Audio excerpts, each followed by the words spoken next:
بسم اللہ الرحمن الرحیم۔ وعلیکم السلام ورحمۃ اللہ تعالی وبرکاتہ۔ محترم جناب، آپ نے سوال ارشاد فرمایا، بعض حضرات کہتے ہیں ارشاد باری تعالی ہے فرقوں میں نہ بٹو، پھر یہ سنی کہاں سے آئے؟ جواب: محترم، اللہ سے ڈرتے رہنا چاہیے۔ اللہ سے ڈرتے ہوئے ہی ہمیں زبان سے کوئی جملہ بولنا چاہیے کہ جو بے باک و نڈر ہوتے ہیں وہ کچھ بھی کہہ جاتے ہیں، چونکہ انہیں اپنے ایمان و عقیدے کی پرواہ ہوتی ہی نہیں، بلکہ وہ تو پہلے ہی اسے بیچ چکے ہوتے ہیں۔ بعض حضرات ایک کپ چائے پینے کے بعد چوراہے پہ کھڑے کھڑے کہتے ہیں فلاں کی بات ہمیں سمجھ نہیں آئی۔ اما میاں، تم ہوتے کون ہو اور تمہاری سمجھ کی حیثیت کیا ہے جو تم دوسروں کی سمجھوں کا احاطہ کرنے لگ جاؤ؟ بعض لوگ کہتے ہیں کسی دینی مسئلے کو سننے کے بعد، یہ بات تو ہم نے نہیں سنی بھائی، یہ بات تو ہماری سمجھ میں نہیں آتی۔ اما میاں، جتنا تم نے سن رکھا ہے کیا شریعت بس اتنی ہی ہے؟ شریعت کے مسائل صرف اتنے ہی ہیں جتنے آپ نے سن رکھے ہیں، اور جو آپ نے نہیں سنے وہ شریعت نہیں ہے۔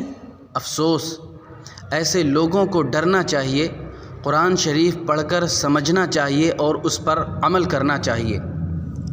اللہ تعالیٰ فرماتا ہے وَاعْتَصِمُوا بِحَبْلِ اللَّهِ جَمِيعًا وَلَا تَفَرَّقُوا وَاذْكُرُوا نِعْمَةَ اللَّهِ عَلَيْكُمْ إِذْ كُنْتُمْ أَعْدَاءً فَأَلَّفَ بَيْنَ قُلُوبِكُمْ فَأَصْبَحْتُمْ بِنِعْمَتِهِ إِخْوَانًا وَكُنْتُمْ عَلَى شَفَا حُفْرَةٍ مِّنَ النَّارِ فَأَنقَذَكُم مِّنْهَا كَذَلِكَ يُبَيِّنُ اللَّهُ لَكُمْ آيَاتِهِ لَعَلَّكُمْ تَهْتَدُونَ۔ اور اللہ کی رسی مضبوط تھام لو سب مل کر، اور آپس میں پھٹ نہ جانا، فرقوں میں بٹ نہ جانا، اور اللہ کا احسان اپنے اوپر یاد کرو جب تم میں بیر تھا یعنی دشمنی تھی، اس نے تمہارے دلوں میں ملاپ کر دیا تو اس کے فضل سے تم آپس میں بھائی ہو گئے، اور تم ایک غار دوزخ کے کنارے پر تھے تو اس نے تمہیں اس سے بچا دیا۔ اللہ تم سے یوں ہی اپنی آیتیں بیان فرماتا ہے کہ کہیں تم ہدایت پاؤ۔ سمجھ آ رہی ہے بات؟ محترم، رب تبارک و تعالی نے فرقوں میں بٹنے سے منع فرمایا۔ ذرا عقل سے اور ہوشیاری سے کام لو۔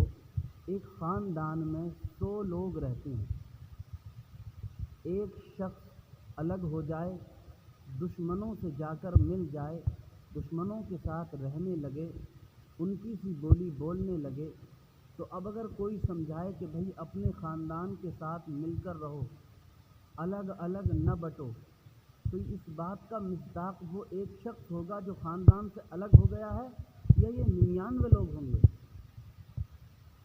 وہ ایک ہی تو ہوگا نا۔ تو محترم، فرقوں میں جو اسلام سے جدا ہوئے، جنہوں نے گمراہی کو اختیار کیا، جنہوں نے کفر کو اختیار کیا، جنہوں نے ضلالت کو اختیار کیا، تو انہی کے تو مصداق ہے، انہی سے تو کہا جا رہا ہے کہ فرقوں میں نہ بٹو۔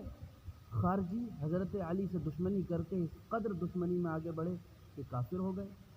رافضی محبت کا ڈھونگ ایسا رچایا کہ حقیقت سے ہی منحرف ہو گئے، قرآن شریف کو اصل قرآن شریف ماننے سے انکار کر دیا، حضرت عائشہ طیبہ طاہرہ کی ذات پر تہمت لگائی، ابو بکر و عمر کی شان میں گستاخیاں اور ان کو غاصب قرار دیا، ان کی صحابیت تک کا انکار کر بیٹھے، تو یہ اس وجہ سے کافر ہو گئے اور اسلام سے نکل گئے، فرقہ بن گیا ان کا۔ یعنی جب انہوں نے یہ عقائد ان کے اندر ایڈ ہوئے تو یہ الگ ایک فرقہ بن گئے، وہ الگ ایک فرقہ بن گئے، معتزلہ الگ ایک فرقہ، تو یہ الگ الگ فرقوں میں بٹتے گئے، چھوٹی چھوٹی ٹولیوں میں بٹتے گئے۔ اور مسلمان جو صحابہ اکرام تھے، ان کے ماننے والے تابعین، ان کے ماننے والے تبع تابعین، ایسے ہی مانتے مانتے یہ اہل سنت و جماعت چلے آ رہے ہیں۔ اچھا، اہل سنت و جماعت مسلمانوں کو کہا کیوں گیا؟ مسلمانوں کو اہل سنت و جماعت اس لیے کہا گیا جب حضرت علی والا معاملہ تھا اور بغاوت ہوئی تھی وغیرہ ذالک، وہ ایک لمبا واقعہ ہے پورا، کیوں ہوا تھا معاملہ، وہ ایک تفصیلی بحث ہے اور علمی بحث ہے۔ الغرض یہ کہ کچھ لوگ چپکے سے حضرت علی کے پاس آئے، کہ حضرت اگر آپ کہیں تو اس معاملے کو ہم رفع دفع نہ کر دیں، انہیں مار نہ ڈالیں۔ آپ نے فرمایا نہیں، یہ معاملہ اہل شورا کے حوالے ہے، وہاں سے جو فیصلہ آئے گا مجھے وہی منظور ہوگا۔ اب غور کریں آپ حضرت علی کیا فرما رہے ہیں۔ اور یہ لوگ جو چھپ کر آئے تھے، اصل میں انہیں اپنے خباثت کو ظاہر کرنا تھا، حضرت علی کی محبت کی آڑ میں اپنے خبث باطن کو ظاہر کر کے اپنے مقصد میں کامیاب ہونا تھا۔ لیکن حضرت علی نے ہوشیاری کے ساتھ ان کا سد باب فرمایا، چونکہ اگر ڈائریکٹ منع کرتے تو معاملہ دوسری طرف رخ گھوم جاتا۔ تو حضرت علی نے فرمایا معاملہ شورا کے حوالے ہے، جو فیصلہ ہوگا وہی مجھے منظور ہوگا۔ لیکن ان لوگوں نے پھر بھی تو خیر بات چلتی گئی، دھیرے دھیرے یہی جو چھپ کر آئے تھے کچھ لوگ، یہی چونکہ ان کا خبث باطن کامیاب تو ہوئے نہیں تھے، تو انہوں نے بعد میں جا کر کے پھر حضرت امام حسین رضی اللہ تعالیٰ عنہ کے دور، پھر اس کے بھی اور بعد میں جا کر کے انہوں نے اپنے خبث باطن کا اظہار کرتے رہے، ایسے ہی معاملہ بنتا گیا۔ دھیرے دھیرے پھر ان کے اندر عقائد ایڈ ہوتے گئے، قرآن شریف کے بارے میں انہوں نے کچھ غلط ٹپڑیاں کی، ایسے ہی ابو بکر، عمر، حضرت عائشہ، دیگر صحابہ اکرام کے بارے میں ایسے ہی پھر ان کے اندر ایک کفری عقائد جمع ہو گئے۔ ابو بکر و عمر کی شان میں گستاخی، ان کی صحابیت کا انکار، قرآن کو پورا ماننے سے انکار۔ تو پھر جو علماء تھے، مسلمان تھے، کہ یار یہ کون لوگ ہیں خود کو مسلمان کہتے ہیں اور قرآن کو قرآن نہیں مانتے، ابو بکر و عمر کو برا بھلا کہتے ہیں، یہ کیسے مسلمان؟ تو اس وقت کہا گیا کہ اگر یہ بھی خود کو مسلمان کہتے ہیں تو تم کہو تم اہل سنت و جماعت کہو، تم اہل سنت و جماعت۔ اہل سنت سے مراد حضور علیہ الصلوۃ والسلام کے قول و فعل پر عمل کرنے والے، و جماعت سے مراد یعنی صحابہ اکرام کو بھی حق پر ماننے والے۔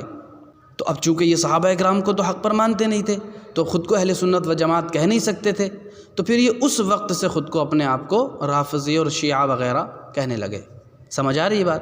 تو یہ ایسے ایک عقیدہ یعنی ایک فرقہ اسلام سے الگ نکلا جس کا نام ہوا شیعہ۔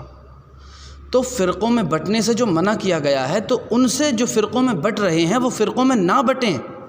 اہل سنت و جماعت کوئی فرقہ نہیں ہے الگ سے، بلکہ یہ شناخت کے لیے کہا گیا تھا اس وقت، پہچان کے لیے، تاکہ شیعہ اور مسلمان کو لوگ جان لیں کہ شیعہ کون ہے اور مسلمان کون ہے، چونکہ یہ خود کو مسلمان کہتے تھے۔ سمجھ آ رہی ہے بات؟ تو غلط فہمی میں کبھی نہ رہنا، یہ لوگ بہکاتے ہیں، ان سے دور رہنا۔